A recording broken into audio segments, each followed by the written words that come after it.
یہ بھائی ہم سے سوال کر رہے ہیں کہ علامہ یوسف نبھانی رحمۃ اللہ تعالیٰ علیہ کے نام سے ایک کتاب ہے جامع الکرامات، یہ کتاب معتبر ہے یا نہیں؟ میں اس کا جواب دے دیتا ہوں، یہ بھی سمجھا دیتا ہوں بھائی نے کامنٹ میں یہ سوال کیوں کیا۔ اس لیے کیا کہ ہمارا جو سلسلہ چل رہا ہے کرامات کے حوالے سے، شیخ عبد القادر جیلانی رحمۃ اللہ علیہ کے حوالے سے بہت سی کرامات ہیں جو غلط مشہور ہیں، میں نے اس کا انڈیکیٹ بھی کیا۔ بہجت الاسرار کتاب کے نام سے بھی بتایا، بالکل غیر معتبر کتاب، اور اس پہ علماء کے جتنے بھی حوالے جاتے وہ بھی آپ کو دیے۔ یہ بھائی نے اس لیے سوال کیا کہ یہ کتاب بھی ہمارے یہاں جامع الکرامات بہت چلتی ہے، اور چونکہ اس کے جو مصنف کا نام ذکر ہے یوسف نبھانی سے، بڑے عالم دین گزرے ہیں،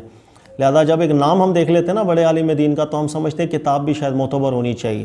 تو میں سمجھاتا ہوں بالکل غیر معتبر کتاب ہے، اور اس درجے کی غیر معتبر کتاب ہے کہ اگر آپ کرامت میں اور فحاشی کے اندر فرق نہیں کرنا چاہتے تو ایسی کتابیں آپ پڑھ لیجیے۔ دیکھیے گا علامہ یوسف نبھانی بڑے عالم دین تھے، کوئی شک نہیں، لیکن ان کے نام سے یہ جو کتاب مشہور ہے، یہ کتاب نہ ان کی لکھی ہوئی ہے، ان کے نام سے منسوب کی گئی، اور دنیا جہان کی خرافات اس میں بھری گئی ہیں، ایسے ایسے فحش واقعات اس کے اندر ذکر کیے گئے ہیں کرامت بنا کر کے کہ آپ لوگ پڑھ کے سبحان اللہ کر رہے ہوتے ہیں، وہ دین کی بنیادیں گرا دیتے ہیں۔ اور یہ بھی میں ذکر کر دوں کہ کسی بھی عالم دین کا یا کسی نیک بندے کا تصور بھی نہیں ہوگا ایسی چیزوں کو کرامات ذکر کرنا۔ شر پسند عناصروں نے ایسا کام کیا اور بہت کیا، بہت سی کتابوں کے اندر تحریفات کی، جس کا ذکر میں اپنے پچھلے کلپس میں کر چکا ہوں، اس کو آپ سنیے گا۔ جہاں تک علامہ یوسف نبھانی صاحب کی جامع الکرامات کتاب کا بات ہے، میں اس کے اندر ایک کرامت آپ کو بیان کر دیتا ہوں، تھوڑی سی کوشش کروں گا کہ شرم و حیا کا بھی میں خیال رکھ لوں، لیکن آپ اسی سے اندازہ لگا لیں گے کہ کتاب کتنی معتبر ہونی چاہیے، اور کس طرح دشمنان اسلام نے ایسی ایسی کتابوں میں تحریفات کر کے گند بھر کے دماغ خراب کیا ہوا ہے ہم لوگوں کا۔ کرامات حق ہیں، اس میں کوئی شک نہیں، لیکن کرامت کے نام پہ فحاشی کو پھیلانا، اس کی بھی ہمارا دین اجازت نہیں دیتا۔ لہٰذا اسی کتاب کے اندر جامع الکرامات کے اندر ایک کرامت کا ذکر ہے، وہ کرامت حوالہ بھی آپ کے سامنے آ رہا ہوگا، آپ خود بھی پڑھیے گا۔ اور کرامت یہ ہے کہ ایک شخص ہے، وہ اپنے پیر صاحب کے پاس چلے گئے، اور پیر صاحب کے پاس جب گئے ہیں، وہ غسل کر کے باہر آئے ہیں، تو دیکھا کہ پیر صاحب غصے کے اندر ہیں، وہ اپنے کسی مرید کو ڈانٹ رہے ہیں، اور ڈانٹتے ڈانٹتے پیر صاحب جو ہے وہ زیادہ جلال کے اندر تشریف لے گئے۔ اب اس جلال کے اندر وہ ادھر ادھر چیزوں کو ڈھونڈ رہے ہیں کہ مجھے کوئی چیز ملے کہ میں اس چیز سے اس کو ضرب لگاؤں، ماروں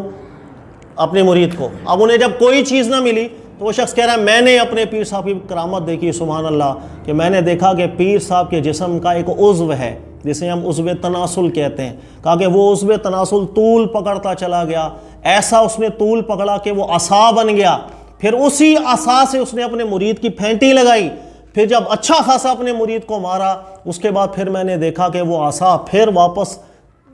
کمی کی طرف اور نقص کی طرف آیا، پھر نارملی جو عضو کی حیت ہے اس کے اوپر آ گیا، اور میں نے دیکھا سبحان اللہ پیر صاحب کی اس کی یہ کرامت ذکر ہوئی ہے جامع الکرامات کتاب کے اندر۔ اب اس کے مصنف کا نام علامہ یوسف نبھانی لکھا ہو تو میں کیا کروں؟ کوئی عالم ایسی بات کر سکتا ہے؟ کوئی جاہل بھی ایسی بات نہیں کر سکتا کہ کسی کی شرمگاہ جو ہے اس سے وہ کرامتیں ذکر کر رہا ہے۔ کہاں گیا ہمارا دین، کہاں گیا فوش، کہاں چلا گیا ہمارے دین کی حرمتیں؟ خدا کا واسطہ ہے اپنے ایمان کو اتنا بازار کے اوپر نہ رکھیں کہ ہر ایری غیری کتابیں پڑھ کے اور اپنے ایمان کو اس کے اوپر داؤ پر لگا دیں۔ معتبر علماء کی کتابیں پڑھی جاتی ہیں اور علماء سے رہنمائیاں لی جاتی ہیں۔ ہمارے یہاں میں نے پچھلے کلپ میں بھی واضح کیا تھا کہ اہل تصوف کے نام پہ 99% کتابیں غیر معتبر ہیں، شاید ہی کوئی کتاب ہو جسے معتبر مانا جائے، جس میں امام غزالی کی، شیخ عبد القادر جیلانی رحمۃ اللہ تعالیٰ علیہ کے نام سے جو کتابیں منسوب ہیں، مشہور ہیں، شیخ ابن عربی کے نام سے مشہور ہے، اس پہ میں نے حوالہ بھی آپ کو دیا تھا احمد رضا خان صاحب کا، انہوں نے بھی لکھا ہے ساری کتابوں میں کفریات بھرے ہوئے ہیں، شیخ ابن عربی کی خاص طور پر کفریات بھرے ہوئے ہیں، گھر گھر موجود ہے۔ یہ حوالے بھی میں نے آپ کو دیے تھے۔ قرآن پاک پڑھیں، قرآن سے شغف رکھیں، قرآن سے محبت رکھیں۔ دیکھو صحابہ کرام بہت اعلیٰ درجے کے تھے اور ان کا مقام بھی بڑا اعلیٰ تھا۔ اس کی وجہ پتہ ہے کہ وجہ یہ کہ ان کے پاس پڑھنے کو اور کچھ بھی نہیں تھا، نہ منطق تھی ان کے دور میں، نہ علم کلام تھا، نہ فلسفہ تھا، نہ فقہ تھی، یعنی فقہ کی اتنی لمبی چوڑی ابحاث، نہ تصوف کی کتاب، ان کے پاس کچھ نہیں تھا، قرآن تھا، وہ پڑھا، اس پر عمل کیا، کامیاب ہو گئے۔ ہماری بدقسمتی، ہمارے پاس پڑھنے کے لیے بہت کچھ ہے، ہمارے پاس فقہ کی ہزاروں کتابیں، ہمارے پاس تصوف کی ہزاروں کتابیں، کرامتوں کی ہزاروں کتابیں، فلسفے کی ہزاروں کتابیں، منطق کی ہزاروں کتابیں، ہمارے پاس پڑھنے کے لیے مواد ہی مواد ہے، نہیں ٹائم ہے تو قرآن پڑھنے کا ٹائم نہیں۔ اسی وجہ سے ہم پیچھے ہیں۔ قرآن پاک سے شغف رکھیں، قرآن میں کم کرامتیں ذکر ہیں اولیاء اللہ کیا، پڑھیں قرآن پاک۔ اصحاب کہف کا واقعہ اللہ نے ذکر کیا، کرامات ہی ذکر کی ہیں۔ اللہ تعالیٰ نے ہمار والا واقعہ ذکر کیا، کرامات ہی ذکر کی ہیں، قرآن کی کراماتوں کا ذکر کرو، معجزات کا ذکر کرو، قرآن پڑھیں، اس سے ہدایت لیں۔ یہ جو کتابیں معتبر کتابیں نہیں ہیں، اللہ تعالیٰ سمجھنے کی توفیق دے۔ جزاک اللہ خیرہ۔